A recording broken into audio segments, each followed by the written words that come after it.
Assalamualaikum warahmatullahi wabarakatuh. Selamat pagi Sobat Aulia, apa kabar nih? Kita doakan semoga Sobat Aulia dimanapun Anda berada sehat selalu ya. Tentunya pada hari ini seperti biasanya tiap minggunya kita akan adain talk show. Nah kali ini dengan tema penyakit jantung, kenali gejala dini penyakit jantung bersama Dr. Putri. Nah sebelum kita membahas tentang penyakit jantung nih, kita akan kenalan dulu ini dengan dokter kita. Halo dok, apa kabar? Halo, assalamualaikum. Sehat dok? Alhamdulillah sehat. Sehat ya dok ya.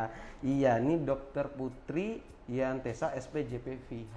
Betul. Waduh, tentunya dokter Putri ini udah lama bergabung di sini ya dok ya? Sudah sekitar 1 tahunan. Sekitar 1 tahunan.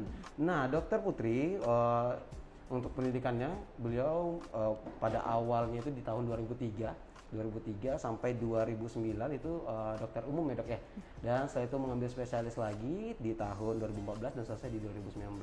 Waduh luar biasa sekali. Dan tentunya dokter Putri ini sekarang bersama kita di Rumah Sakit Aulia nih di sini. Nah tentang pembahasan kita pada hari ini dok, penyakit jantung dan kenali gejala dini dari penyakit jantung tersebut nih. Nah kira-kira nih dok, untuk mengawali pembincangan kita nih pada pagi hari ini, apa itu penyakit jantung dok kira-kira nih? Oke, terima kasih banyak Mas Iqbal. Iya dok. Selamat pagi teman-teman rekan-rekan Aulia semua. Hari ini sedikit sharing mengenai penyakit jantung karena memang banyak mitos-mitos, banyak hoax di luar sana yang bilang oh penyakit jantung ini begini, penyakit jantung itu begitu gitu, gejala yang seperti ini nih jantung nih, bukan jantung nih. Nah kita mau klarifikasi sedikit tentang apa sih yang penyakit jantung itu sebenarnya apa sih gitu, gejalanya apa sih, tanda-tandanya apa gitu, supaya kita juga bisa deteksi lebih awal lagi, jangan-jangan nih kita ada penyakit jantung nih. Bener. Nah takutnya kan banyak dengaran omong-omongan orang di luar sana, oh ini jantung nih, ini bukan jantung nih, taunya kita nggak pernah meriksain diri, nggak tahu sakitnya, tahu-tahu udah keburu jelek aja baru datang ke dokter. Nah, itu kan kita takutkan. Nah, sebenarnya apa sih penyakit jantung itu? Sebenarnya penyakit jantung itu bukan, penyakit jantung itu banyak macamnya ya, bervariasi. Gejalanya pun juga bervariasi, penyebabnya pun juga bervariasi. Cuma kita ngomongin masalah prevalensi lagi, keseringan kejadiannya apa sih? Penyakit jantung yang paling banyak itu ya disebabkan oleh terganggunya asupan oksigen yang diberikan oleh pembuluh darah untuk otot jantung. Nah itu penyebabnya. Tapi penyebab yang lainnya juga bisa disebabkan oleh gangguan dari listrik jantung, gangguan irama jantung, atau gangguan dari anatomi jantung. Dan bisa juga bawaan dari lahir. Oh bisa juga. Ya penyakit jantung itu anak kecil yang baru lahir pun, anak bayi yang baru lahir nggak bisa sakit jantung. Cuma itu mungkin penyebabnya bawaan. Ya beda lagi dengan penyakit jantung pada orang dewasa. Mungkin nanti yang lebih ke proses degeneratif. Nah, jadi memang kalau untuk definisi sendiri yang pastinya salah satu penyebabnya ya penyakit jantung itu akibat dari gangguan dari pasokan suplai oksigen, suplai darah yang tidak mencukupi untuk otot jantung itu sendiri. Oke, berarti kayak kurang pemompaan lah jatuhnya dok ya. Jadi ya bisa salah satunya juga. Lebih ya.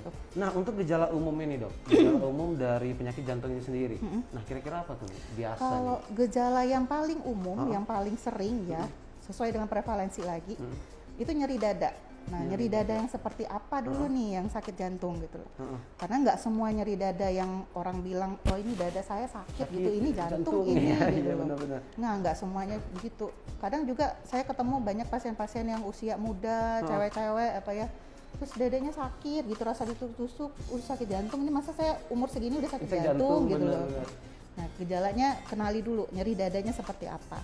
Nyeri dada pasien yang punya penyakit jantung itu nyeri dadanya khasnya seperti apa? Nyeri dadanya itu dia tidak bisa lokalisasi, dia nggak bisa tunjuk misalnya sakitnya di sini dok, sakitnya di sini dok gitu, sakitnya di sini gitu, nggak bisa. Ya nyerinya itu pasti seluruh dadanya itu terasa nggak nyaman. Rata ya dok ya iya bisa di bagian tengah atau lebih ke bagian kiri atau mungkin di bahu, di lengan dalam sebelah kiri atau di punggung atau bisa sampai ke rahang. Ya penjalaran nyerinya. Nah, bagaimana karakteristiknya? Nyerinya itu biasanya bersifat tumpul, bukan seperti ditusuk. seperti diremas mungkin, atau seperti dihimpit beban berat, atau seperti rasa terbakar di dadanya. Nah, sensasinya seperti itu. Sensasi lebih Ya, kurang jadi seperti bukan itu ya. yang nyeri tajam, rasa ditusuk-tusuk di sini gitu loh. Nah, bukan seperti itu. Seperti itu ya, Dok. Itu gejala yang paling umum dari penyakit jantung itu nyeri dada. Nyeri tadi ya, Nah, Dok. gejala yang lain juga bisa adanya berdebar. Oke.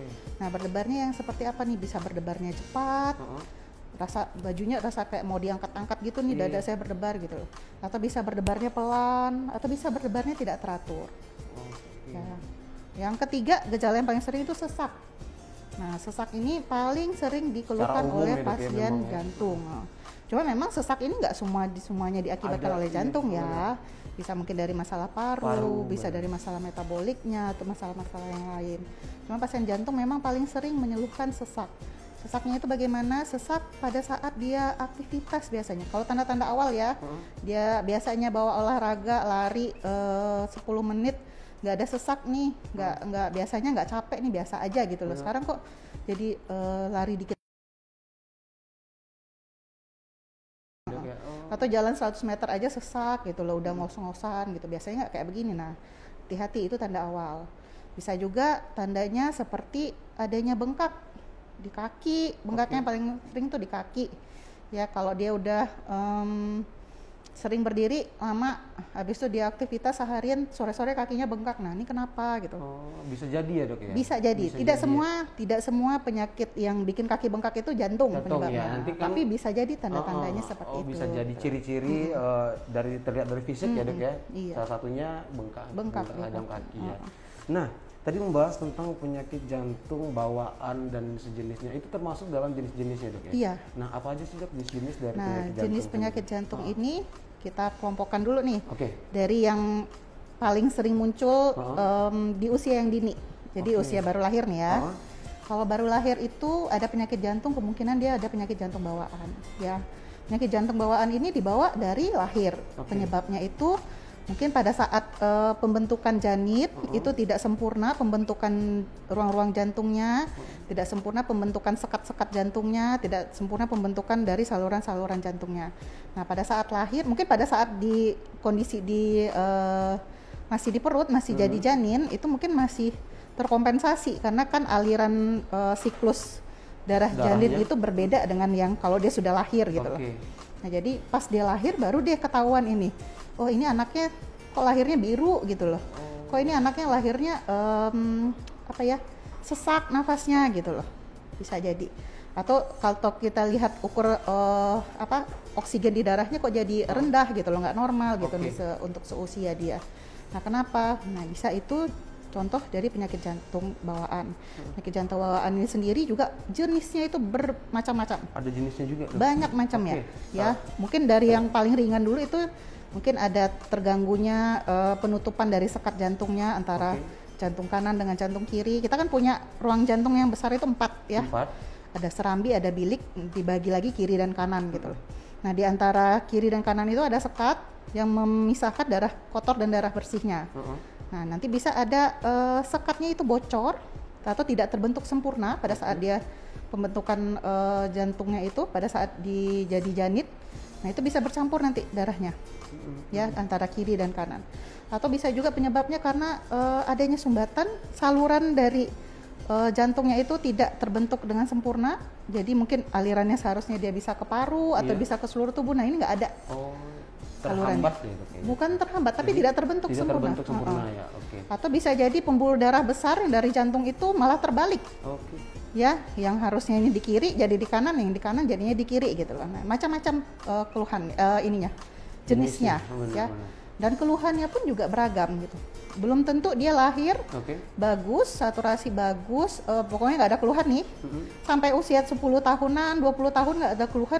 Nah, baru ketahuan tuh usia 20, usia 30, dia ternyata ada penyakit jantung bawaan ini loh.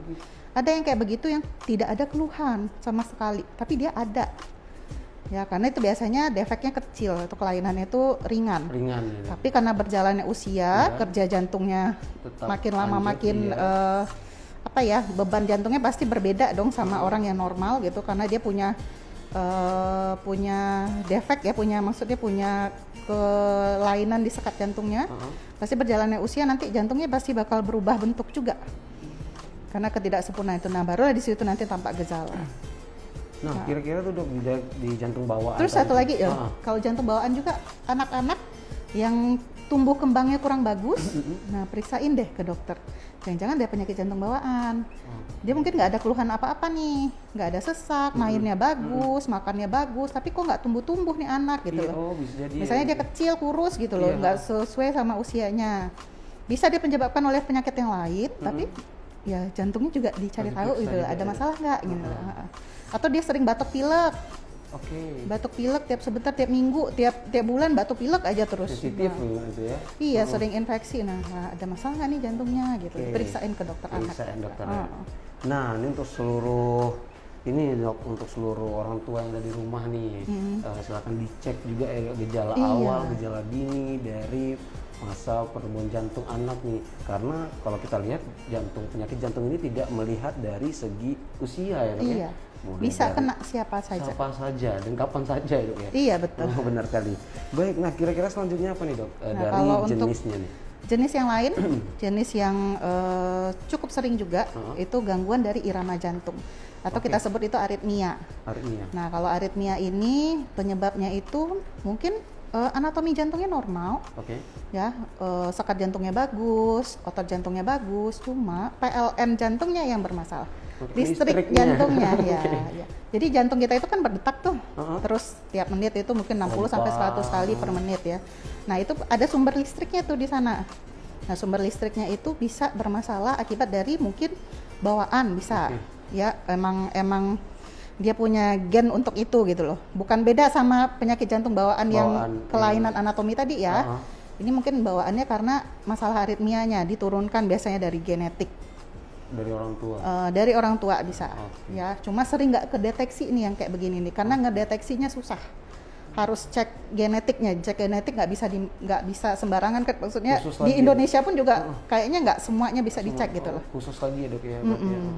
Ya palingan nanti keluhannya aritmia itu sering berdebar, yang kayak saya bilang tadi berdebarnya bisa cepat, berdebarnya bisa pelan atau tidak teratur. Nah aritmia ini penyebabnya bisa yang tadi bawaannya dia, bisa yang kedua itu akibat dari proses yang masalah di jantungnya, mungkin dia ada penyempitan pembuluh darah jantung, terus dia jadi irama jantung yang bermasalah itu bisa, atau dia ada masalah anatomi jantung, terus irama jantungnya jadi bermasalah gara-gara penyebab yang anatomi tadi itu bisa. Bisa jadi. Nah gejala yang sering dirasa itu berdebar, pusing, atau dia pingsan, atau yang lebih ekstrim itu kadang ada kematian jantung mendadak. Itu sering berhenti sementara? Bukan sementara aja gitu. Tapi nah pernah nggak dengar orang usia muda sehat nggak ada masalah apa-apa tiba-tiba meninggal gitu lah. Bukan kecelakaan, bukan apa ya, tiba-tiba dia pingsan jatuh terus meninggal udah nggak ada, nah gitu. Nah kadang itu penyebabnya bisa dari gangguan irama jantung. Irama jantungnya. Seringnya yang seperti itu terjadi pada usia muda. Iya, main futsal gitu tiba-tiba meninggal gitu. Padahal itu olahraga. Iya, atau mungkin malam-malam lagi tidur, sebelum tidur bagus kok kondisi, kok paginya udah nggak ada gitu loh. Atau dia lagi aktivitas tiba-tiba pingsan, terus udah henti jantung nggak ada gitu loh. Nah takutnya itu penyebabnya gangguan irama jantung. Ya itu yang kita sebut dengan kematian jantung mendadak. Ada yang bisa survive dari itu kalau dia ketahuan, misalnya disaksikan gitu, dia pingsan tiba-tiba terus ini irama jantungnya nggak ada, dibantu CPR atau sama orang, mungkin dia di rumah sakit atau di tempat yang ada yang penolongnya gitu. Nah dia survive dari itu, nah itu nanti bisa cari tahu tuh ini ada masalah irama nih kayaknya, nanti bisa diteliti lagi, bisa diobatin kalau yang kayak begitu bisa. Berarti ini ya menangkal dulu nih dok sebelum terjadinya gitu ya dok ya. Soalnya kayak begini agak susah mendeteksinya sebenarnya. Berisiko sekali, padahal nggak ada ngapa-ngapa gitu dok ya. Tiba-tiba gitu ya. Nah, makanya kalau di sini pentingnya screening awal sih. Screening awal. Iya, screening awal. Nah, untuk seluruh pemirsa nih, screening awal aja langsung di sini ada bisa dok ya? Bisa banget di sini. Langsung ya dok. Kita punya fasilitas ya, minimal rekam jantung. Kalau atau mungkin ada keluhan apa, kita bisa treadmill, kita bisa echo. USG jantung gitu. Langsung nih di Oleh Hospital. Nah untuk kira-kira nih dok, di jenis jantung ada yang namanya koroner, Nah, jantung koroner. ini yang paling famous sebenarnya. Iya, famous Ah, sekali iya. nih, jantung koroner. Ya, penyakit jantung koroner ini memang prevalensinya paling banyak dan juga bisa diklaim jadi penyebab kematian nomor 2 atau nomor 3 saya lupa di dunia. Waduh. Ya, selain penyakit infeksi ya. Heeh.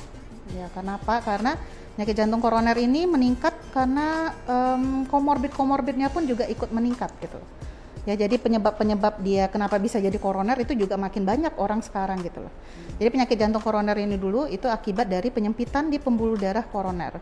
Pembuluh darah koroner itu adalah pembuluh darah yang memberi asupan oksigen dan asupan darah, asupan makanan untuk otot jantung itu sendiri. Nah, jadi kalau misalnya dia anggapan kayak begini, misalnya kita punya sawah, Oke. terus nanti kita mau ngalirin sawah ini pakai pipa gitu ya, kita mau irigasiin, ngalirin air, nah terus pipanya ini kita anggap pembuluh darah koroner. Oke. Nah, kalau pipanya ini bersih, alirannya lancar, Lancar dong, dong, sawahnya ke terairi dengan bagus, padinya tumbuh bagus gitu kan. Nah, tapi ini kalau misalnya pipanya mulai ada sampah-sampah, Oke. mulai ada kerak-keraknya, Lumut ini ya ya. itu alirannya pasti nggak lancar. Airnya kurang ke sawahnya, padinya nggak tumbuh gitu. Begitu juga jantung itu dia berdetak terus, nggak ada berhentinya. Karena Kalau ada berhenti, darah yang ngalir di situ. iya. Kalau dia untuk berdetak itu perlu asupan oksigen, asupan makanan yang terus-menerus. Ya, kalau misalnya asupannya itu bermasalah gara-gara koronernya bermasalah tadi, pasti nanti fungsinya akan terganggu. Oke. Ya, sebelum fungsinya terganggu itu kita sudah mulai terasa ada keluhan biasanya. Nah, keluhannya itu umumnya adalah nyeri dada tadi. Tidak ada. Yang saya deskripsikan sebelumnya, nyeri dadanya seperti apa. Nah, tanda-tanda awalnya biasanya itu nyeri dadanya itu mulai terasa pada saat aktivitas. Aktivitasnya mungkin aktivitasnya intensitas sedang sampai berat gitu loh. Misal dia naik tangga, kok panas ya dadanya gitu. Atau dia bawa olahraga, biasanya aman-aman aja, ini kok dadanya berat ya gitu loh. Nah, bisa seperti itu tanda-tanda awalnya. Atau bahkan mungkin yang tidak ada tanda-tanda awal sebelumnya tapi dia tiba-tiba serangan jantung. Iya. Nah, itu bisa aja, bisa kejadiannya. Nama serangan kita nggak tahu pernah, Tiba-tiba, nggak pernah ada iya. aba-abanya kan, pasti dia langsung udah serangan jantung. Itu akibat ada penyumbatan total langsung di pembuluh darah itu, jadi memang nggak ada asupan darah yang teraliri untuk jantungnya gitu, makanya mulai ada keluhan di situ. Nah, penyebabnya apa tuh yang kita sebut penyempitan pembuluh darah tadi tuh kita sebut aterosklerosis. Oke. Aterosklerosis itu biasanya proses degeneratif, jadi proses yang bertahun-tahun. Jadi mulai dari mungkin usia dia remaja, usia dewasa, itu udah mulai ada aterosklerosis yang kecil-kecil gitu. Nah, makin numpuk dengan berjalannya usia. Makin numpuk juga dengan adanya komorbid atau dengan pola hidup yang tidak sehat. Komorbidnya apa? Bisa hipertensi, diabetes, kolesterol, rokok, stresor atau polusi. Macam-macam Macam ya. penyebab gangguan di pembuluh darah gangguan. itu. Waduh, ini makin sini makin kebayang nih dok, gimana ininya dok ya, bahayanya nih. Nah, jadi untuk seluruh pemirsa yang ada dimanapun anda berada, segera cek dari sekarang ya kesehatan jantung anda, karena memang jantung ini memang fatal sekali ya dok ya. Memang ini kematian deh ininya. Maksimalnya nih gitu. Konsekuensinya ya. Konsekuensinya memang langsung gitu dok, bisa mendadak, bisa ada gejala ya dok ya. Iya, betul. Nah, selanjutnya dok, ada yang namanya gagal jantung dok. Nah, kira-kira bisa dijelaskan gagal jantung itu akibatnya seperti apa? Nah, Kenapa? kalau gagal jantung itu bisa jadi ujungnya semua penyakit jantung itu ke gagal jantung. Mau dia gangguan koroner, mau dia gangguan aritmia tadi, mau dia gangguan akibat kongenital tadi, penyakit bawaan tadi, ujungnya itu ke gagal jantung. Ya, kalau sudah gagal jantung biasanya sudah ada perubahan dari anatomi jantungnya. Ya, jantungnya kalau awamnya kita sebut itu jantungnya bengkak atau jantungnya besar gitu loh. Nah, jadi fungsinya turun, fungsi pompanya turun, fungsi dia untuk iramanya juga bisa berubah, fungsi dia untuk koronernya memberi darah ke otot jantung itu juga jadi bermasalah gitu loh. Nah, itu yang mulai muncullah gejala-gejala gagal jantung. Gejala gagal jantung tadi ya paling sering itu yang sesak itu. Sesak ya dok ya? Iya. Nah, kalau yang khas untuk jantungnya itu sesaknya kalau lagi aktivitas misalnya, atau dia malam tidur biasanya nggak pakai bantal atau pakai satu bantal aja cukup, nggak sesak, ini sekarang harus ditinggiin bantalnya gitu, malah harus setengah duduk tidurnya gitu, nggak bisa baring terlentang seperti biasa. Atau malam-malam dia sering kebangun gara-gara sesak atau batuk-batuk gitu loh, tiba-tiba malam-malam. Berarti tidak hanya paru ya dok ya? Tidak hanya paru yang seperti itu, malah yang kayak begitu itu khasnya untuk jantung, malah sesaknya. Terus juga kakinya bengkak, atau ada tanda-tanda masalah di organ-organ yang lain. Nah, kenapa organ lain juga bisa berefek? Karena jantung itu kan gunanya untuk memompa darah ke seluruh tubuh. Ya, yang ngasih makan ginjal, yang ngasih makan hati, otak itu kan darahnya sumbernya dari jantung. Iya. Kalau pompa jantungnya bermasalah, otomatis asupan buat ke otak, ke organ-organ yang itu. Kalau nggak sampai asupannya itu, pasti nanti fungsi organ lain juga akan terganggu. Iya, benar. Kita bisa lihat mungkin nanti fungsi ginjalnya terganggu, fungsi livernya terganggu, atau dia sering dikit-dikit pusing, dikit-dikit keringetan dingin gitu. Itu karena asupan ke otaknya itu nggak cukup. Banyak kita lihat kasus di luar sana terkait jantung ini yang memang sampai pemasangan cincin juga dok ya. Itu memang terjadi karena kerusakan di selangnya tadi dok. Iya, yang otot yang koroner tadi. Koroner tadi ya. Itu memang penyebab tersering penyakit jantung memang koroner. Ya. Yang orang bilang pasang cincin atau operasi bypass, nah itu masalahnya koroner.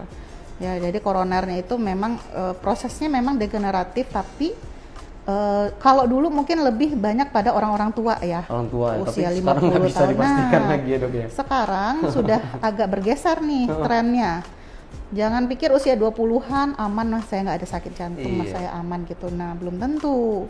Ya, bisa jadi nanti orang usia, saya punya beberapa pasien ya dari saya sekolah dulu sampai sekarang juga banyak tuh yang usia 20-an, 30-an, tapi kok ada masalah koroner. Nah, penyebabnya apa ya? Bisa jadi karena tadi dia punya komorbid yang muncul lebih awal, hipertensinya udah usia muda udah ada diabetes di usia muda, ada kolesterol, atau gaya hidup yang nggak bagus, suka begadang, stres, rokok ini utamanya. Pada usia muda itu sering rokok. Ya, rokoknya kuat, stresnya juga kuat gitu. Padahal nggak ada yang dipikirkan ya dok. Ya nggak tahu deh apa anak muda yang pikirkan sekarang, dia nggak tahu. Luar biasa nih. Tapi hati-hati. Cuma biasanya memang prevalensi paling sering itu pada laki-laki itu usia 45 tahun ke atas. Kalau perempuan itu sudah usia menopause itu semakin tinggi untuk kejadian penyakit jantung koronernya. Nah, banyak sekali ilmu yang bisa kita serap nih dok. Banyak sekali, ini luar biasa sekali. Nah, masih ada nih dok, kira-kira di dalam jenis-jenis dari gejala jantung sendiri. Itu terkait dengan otot jantung tuh dok, kira-kira. Nah, kalau untuk kelainan ini memang agak jarang ya. Untuk masalah di otot jantung ini. Frekuensinya nggak sesering gangguan koroner tadi atau aritmia. Nah, biasanya itu penyebabnya gangguan di otot jantung itu bisa otot jantungnya menebal, menebal yang tidak normal, atau bisa dia menipis dan bikin jantungnya bengkak, bikin fungsinya turun. Nah, penyebabnya apa? Banyak yang kadang ada beberapa contoh pada atlet. Atlet itu kan olahraga terus. Benar. Fungsi jantungnya tentu lebih aktif, lebih berat gitu ya, daripada orang yang mungkin hidupnya seperti biasa aja gitu, kerja seperti biasa. Nah, kalau aktivitas seperti itu lebih memungkinkan untuk dia terjadinya hipertrofi atau penebalan di otot jantungnya. Nah, penebalan di otot jantung yang tidak normal ini bisa ujung-ujungnya nanti membuat dia gangguan irama atau membuat aliran di jantungnya itu jadi terhambat gara-gara otot jantungnya tebal gitu. Nah, itu bisa menyebabkan masalah jantung di kemudian harinya. Berarti bermasalah ya jadinya? Iya, hati-hati, itu kita sebut atlet heart ya kalau kayak begitu, jantung atlet. Nah, banyak atlet-atlet tuh yang mungkin lagi olahraga, lagi tanding, tiba-tiba pingsan gitu loh. Tiba-tiba henti jantung mendadak. Nah, itu penyebabnya itu gitu. Nah, itu juga dikaji sama orang kan punya kedokteran olahraga sendiri, itu juga mereka pasti nanti mengevaluasi sendiri untuk atlet-atlet sendiri, karena memang atlet itu juga cukup banyak kejadian yang jantungnya tebal itu ya. Atau penyebabnya kalau ototnya tipis itu bisa karena mungkin dia kardiomiopati, penyebabnya entah infeksi, bisa dari kehamilan juga, bisa dari penyakit dari katup juga, itu banyak macamnya. Tapi frekuensinya lebih jarang. Lebih ya, berarti memang ada tapi tidak sering ya dok? Iya, tidak terlalu sering. Hanya khusus. Tidak terlalu umum lah kalau untuk ya. seperti memang itu. untuk orang yang khusus lah tadi kayak atlet, memang yang memang sering beraktivitas jantungnya. Nah, sebelum kita lanjut dok, di tengah pandemi gini dok, di tengah pandemi gini di penyakit jantung sendiri nih, apakah ada keterkaitan dengan Ada. virus kayak seperti ini, Dok? Ada. Ada, Dok, ya? Virus infeksi sebenarnya ya, Infeksi. infeksi keseluruhan itu bisa berefek nantinya ke jantung. Yang kalau lagi banyak beredarnya sekarang ya corona ya. Corona sendiri bisa bikin masalah di jantung. Pertama dia bisa bikin peradangan di jantung, peradangan pada katup jantung, maksudnya peradangan pada sekat kantong jantung, atau peradangan pada otot jantung itu sendiri akibat dari viral load tadi, maksudnya virusnya tadi itu. Itu bisa menyebabkan peradangan pada jantung. Pasti keluhannya ya nanti bisa nyeri dada, bisa sesak, atau bisa gangguan irama, macam-macam. Macam-macam ya, Dok, ya? Macam-macam Jadi keluhannya. memang ada keterkaitannya nantinya, Atau Dok, ya? bahkan bisa serangan jantung yang gambarannya mungkin sebenarnya bukan koroner yang bermasalah, Oke. tapi otot jantungnya yang bermasalah, atau ada peradangan di jantung itu yang bikin kesannya kok jadi dia kayak serangan jantung koroner gitu loh. Itu ada beberapa kasus yang seperti itu, kejadiannya ada. Ada, Dok, ya? Dikateterisasi tapi dia normal gitu. Oh, ini ternyata COVID gitu Iya, loh. benar. Ya jadi ya obatnya pun juga beda, nanti tata laksananya pun juga beda. Ya. Penyebab-penyebab kalau infeksi yang lain juga ini cukup sering ya di Indonesia, apalagi negara berkembang. Itu rematik, penyakit jantung rematik. Oke. Ya, penyakit jantung rematik itu banyak di negara-negara berkembang seperti Indonesia, ya, karena prevalensi infeksi kita masih cukup tinggi. Ya, karena rematik sendiri itu kumannya itu, penyebabnya itu biasanya menyerang saluran nafas atas. Jadi seperti batuk pilek biasa, tapi nggak tertangani dengan baik, nggak sembuh dengan sempurna, ujung-ujungnya kena jantung gitu. Nah itu kejadiannya cukup banyak. Ya, lumayan lah. Kayaknya setiap bulan itu ada aja pasien dengan penyakit jantung rematik baru yang kedeteksi, atau dari awal kejadiannya itu dari anak-anak. Oh, dari Ya. anak malah ya? Iya, anak-anak kan yang paling sering batuk pilek anak-anak ya. Bener. Ya, kadang terus juga batuk pilek ingusan, terus biasa aja nggak ada demam, udah dibiarin aja sama Biarin orang aja. tuanya. Tiba-tiba udah ada peradangan di jantungnya. Itu banyak seperti itu. Makanya kalau misalnya batuk pilek jangan disepelein, harus bener. tetap cepat berobat, cepat disembuhin gitu. Nah itu tuh untuk seluruh pemirsa, jangan disepelein, walaupun hanya batuk pilek, bisa dicek juga siapa tahu kondisi jantungnya yang memang ada permasalahan nanti ya, Dok, ya. Khawatir kita kalau terus-terusan nanti berdampaknya sangat lebih parah lagi nanti ya, Dok, ya. Nah tadi udah kita bahas tentang jenis juga, tentang apa itu jantung ya. Nah ini apa saja nih faktor-faktor resiko yang membuat seseorang rentan gitu, Dok, untuk terkena gangguan pada jantung? Sebenarnya secara garis besar ada dua faktornya. Oke. Itu faktor takdir satunya. Oke, takdir itu nggak bisa Takdir itu diinin, nggak ya? bisa kita Nggak bisa. apa-apain, udah. Mau Itu diapain udah juga. lumrahnya kita gitu. Iya, benar. Yang kedua faktor yang bisa kita kendaliin. Oke. Nah, faktor takdir ini apa nih? Takdir itu usia pertama. Kita nggak bisa nunda usia kita kan. Benar. Mungkin nanti bisa umur 50-an, 60-an gitu. Nah, pasien dengan usia yang lebih tua itu lebih rentan, lebih beresiko untuk terkena penyakit jantung. Oke. Ya, batasannya kalau seringnya nih kalau laki-laki di atas usia 45, kalau perempuan itu di atas usia 55 atau dia sudah menopause. Ya. Kalau terus faktor yang selanjutnya itu jenis kelamin. Laki-laki lebih beresiko dibandingkan perempuan. Laki-laki hati-hati. berisiko nih. Pasien jantung itu kebanyakan bapak-bapak laki-laki. Ya, memang genetiknya seperti itu. Ya, bikin dia lebih beresiko. Mungkin juga pengaruh dari rokok. Iya, rokok. Ya, pengaruh dari stres. Kan laki-laki lebih terpapar stresnya lebih banyak gitu ya. Terus juga hipertensi, diabetes segala macam itu lebih meningkatkan dia kena serangan jantung.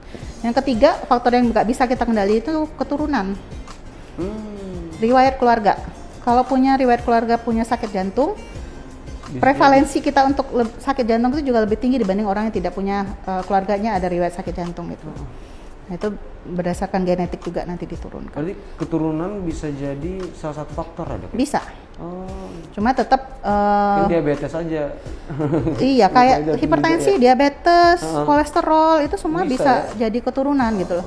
Tapi sebenarnya kalau ya kita untuk pencegahannya kita bisa lakukan. Oke. Ya nggak mesti orang tua saya punya diabetes, udah dah Udahlah, saya terima saya aja, saya terima nanti bakal diabetes. Pasrah Itu dia, Dok, ya. enggak. Itu kan cuma kalau kita hitung itu ada kayak prevalensi ya, kemungkinan dia nanti kena diabetes sekian persen gitu, kemungkinan dia serangan jantung sekian persen, bukan Tergantung berarti polanya juga nanti nyerah dia. aja Iya, gitu loh. benar. Enggak, ya tetap kalau gaya hidupnya bagus, apa makannya diatur, Allah ya, Dok, ya. olahraganya bagus, itu dia bisa terhindar kok dari itu. Gitu loh. Cuma ini kan cuma angka-angka resiko aja gitu loh. Belum tentu lo bakal dapet sakit itu. Benar. Cuman Ya. ininya aja Dok ya, gambaran aja nih Dok. Iya. Bisa jadi itu Nah, bisa kalau kita untuk batasi. yang faktor-faktor yang bisa kita kendalikan nih apa aja nih? Nah, ini nih yang harus kita apa sih benar-benar concern ya. Itu hipertensi ya. Pasien dengan hipertensi itu tinggi angka untuk kejadian masalah jantung ya, terutama koroner. Diabetes, kolesterol, rokok. Waduh. Rokok, hati-hati. Rokok itu sangat-sangat banyak prevalensinya orang-orang yang ngerokok. Hampir semua pasien laki-laki yang merokok itu, maksudnya hampir semua pasien yang terkena koroner itu merokok. Nah, gitu loh. Hampir semua ya, mungkin 90% ke atas. Waduh, 90% cukup Iya. tinggi yang Rokok itu sangat bikin gangguan di pembuluh darah, bikin inflamasi, bikin gangguan aterosklerosis banget. Aduh, tuh Ya. catatan tuh untuk seluruh pemirsa nih, Sobat Aulia dimanapun Anda berada. Laki-laki, perempuan merokok, hati-hati. Ya kalau memang merokok sekarang ya udah di stop. Stop. Ya stop dari sekarang, bukan dikurangi tapi di stop. Di stop. Dan hati-hati juga untuk perokok pasif. Perokok pasif juga beresiko. Ya walaupun kita nggak ngerokok, tapi kan orang di rumah kita sekitar ngerokok, gitu ya, ya. orang sekitar kita merokok atau sering duduk di dekat orang yang banyak ngerokok itu hati-hati juga. Ya, mungkin Kasian bukan kasihan ya orang yang bukan pasif. salah dia, tapi dia yang kena Dia gitu. yang Nah kena, itu Dok, dia. ya. Aduh. Nah, lanjut kita nih Dok. Tadi udah bahas faktor, jenis, dan apa itu jantung. Nah, ini bagaimana nih cara melakukan pencegahan penyakit jantung itu sendiri Dok? Nah, pencegahannya itu sebenarnya lebih ke mengatur gaya hidup keseluruhan ya. Pertama sekali itu bagi yang merokok berhenti dari sekarang, berhenti, benar-benar total berhenti. Ya nggak ada lagi yang namanya ngerokok pas lagi sama teman-teman aja gitu. Ngerokoknya pas Sebatang-sebatang ini, iya aja. sebatang, emang sebatang-sebatang orang ngerokok. Sehari ini sebatang aja nih, waduh. Itu alasan. Ya berhenti merokok, berhenti dari sekarang karena rokok itu benar-benar jahat yang bikin udah sakit jantung ya. Kalau pasien udah sakit jantung itu pertama lebih banyak makanan yang tinggi serat gitu ya, buah-buah, sayur-sayuran, biji-bijian seperti gandum atau kacang-kacangan ya. Bukan berarti nggak boleh makan daging ya, boleh makan daging, boleh makan ayam, makan ikan malah dianjurkan. Ya cuma nanti pengolahannya lagi. Jangan dagingnya digulai, direndang terus, nah itu sama aja.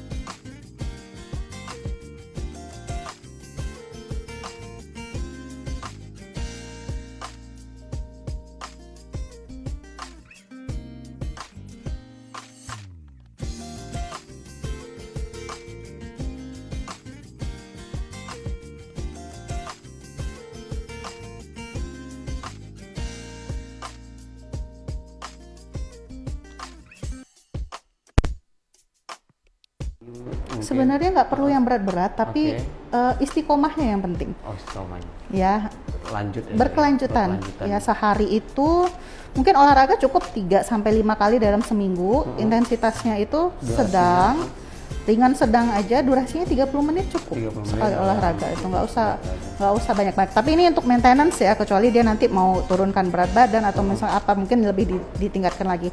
Tapi kalau untuk maintenance sehari-harinya dia udah dapat berat badan ideal, dia cuma mau menjaga ya buat maintenance itu 30 menit sehari 3-5 kali seminggu itu cukup. 3-5 intensitas ringan sedang seperti jalan atau lari-lari kecil atau sepedaan. Kalau mau coba berenang juga boleh gitu. Juga ya Dok ya. Nah, hal-hal baru nih, dan tentunya untuk seluruh pemirsa yang ada dimanapun Anda berada, tetap jaga jantung Anda nih, karena memang jantung ini tidak melihat usia, tidak melihat faktor-faktor, banyak pokoknya faktornya. Nah Dok, kira-kira nih dokter selama jadwalnya di sini nih. Ini kan banyak pertanyaan-pertanyaan yang bakal muncul, tapi kita tidak bisa sampaikan satu persatu. Siapa tahu mau berkelanjutan untuk curhat atau untuk konsultasi dengan dokter gitu. Nah, kira-kira jadwal dokter di Rumah Sakit Aulia. Kalau untuk Rumah Sakit Aulia sendiri, dokter jantungnya itu Senin sampai Sabtu ada. Senin sampai Sabtu. Iya, ada. Kita punya 2 dokter jantung di sini, saya dan ada dokter Novia. Kalau untuk saya sendiri itu jadwalnya Senin, Jumat dan Sabtu. Nanti ada jamnya bisa ditanya di informasi. Oke. Ya, 3 kali seminggu. Sip. Untuk selanjutnya kita bakal masuk ke sesi pertanyaan nih. Kita udah cek teman-teman yang ingin bertanya, silakan langsung komentar, silakan di bawah sini ya. Oke, di bawah sini. Nah, untuk pertanyaan pertama ada dari Ed Nurfayani. Tindakan PCI atau pasang ring itu bagaimana, Dok? Karena dari cerita orang-orang, mungkin dia dengar cerita orang yang kayak jika pasang satu ring nanti akan pasang lagi nih ring semuanya nih, Dok. Nah, kira-kira gimana, Dok? Dan setelah dipasang ring, apakah ada hal khusus yang diperhatikan? Nah, gimana, Dok, kira-kira? Kalau untuk tindakan pasang ring atau PCI ya, kita sebutnya itu PCI. PCI ya? Itu memang biasanya kita rujuk pasien untuk melakukan PCI itu dengan pasien yang sudah pernah serangan jantung, contohnya, atau pasien yang punya gejala-gejala nyeri dada tadi gitu, aktivitas sedikit nyeri dada, kita rujuk deh ini. Sudah dengan temuan yang segala macam ya, EKG yang bermasalah, ronsen yang bermasalah, treadmillnya juga mungkin bermasalah gitu loh. Kita kirim ke PCI nantinya. Nah, di PCI sendiri itu sebenarnya yang dilihat kan pembuluh darah koroner. Pembuluh darah koroner kita ini ada 3, besarnya ada 3 cabang ya, 2 di kiri, 1 di kanan. Nah, misalnya nanti untuk tindakan PCI, misalnya ada ketemu pembuluh darahnya ini sempit yang lebih dari 80%, itu kita harus buka penyempitannya itu, kita harus lebarkan lagi supaya darahnya itu bisa tidak bisa berolahraga. Olahraga yang paling ringan itu ya jalan kaki. Ya, kalau memang susah untuk berjalan kaki saja ya, mungkin nanti aktivitas yang sambil duduk dikerjakan apa gitu. Pokoknya tetap ada aktivitas, tetap ada gerak. Karena pasien yang sedentary, banyak duduk, banyak diam, banyak tidur, itu lebih mudah sakitnya daripada yang lebih banyak bergerak gitu. Nah, itu untuk kaum mager dimanapun Anda berada, jangan sesekali ini ya, lama untuk baring, lama untuk bermalas-malasan, karena kita perlu gerak juga untuk kembalikan normalkan jantungnya lagi nantinya. Oke, masih banyak pertanyaan tentunya, tapi dikarenakan waktu kita nih, Dok, sudah lewat. Waduh, sudah ini nggak terasa ya, Dok ya, sudah 1 jam lebih kurang ya, lebih kurang 1 jam kita menemani ini untuk seluruh Sobat Aulia dimanapun Anda berada. Baik, untuk yang ingin bertanya nantinya bisa langsung aja di DM di auliahospital.tku. Nanti apa aja, insya Allah bakal dijawab dengan ini ya, dengan benar lah nantinya. Baik, Dok, terima kasih banyak. Mohon maaf apabila ada kesalahan perkataan di penghujung acara. Semoga sharing kita kali ini bermanfaat ya. Benar untuk sekali, Dok. rekan-rekan Aulia semua. Nah, terima kasih banyak. Tentunya tadi pertanyaan tadi juga sekaligus mengakhiri perjumpaan kita pada pagi hari ini. Terus saksikan talk show, nanti bakal ada di minggu depan insya Allah. Nah, terus saksikan bersama saya Iqbal. Saya pamit undur diri. Sampai jumpa.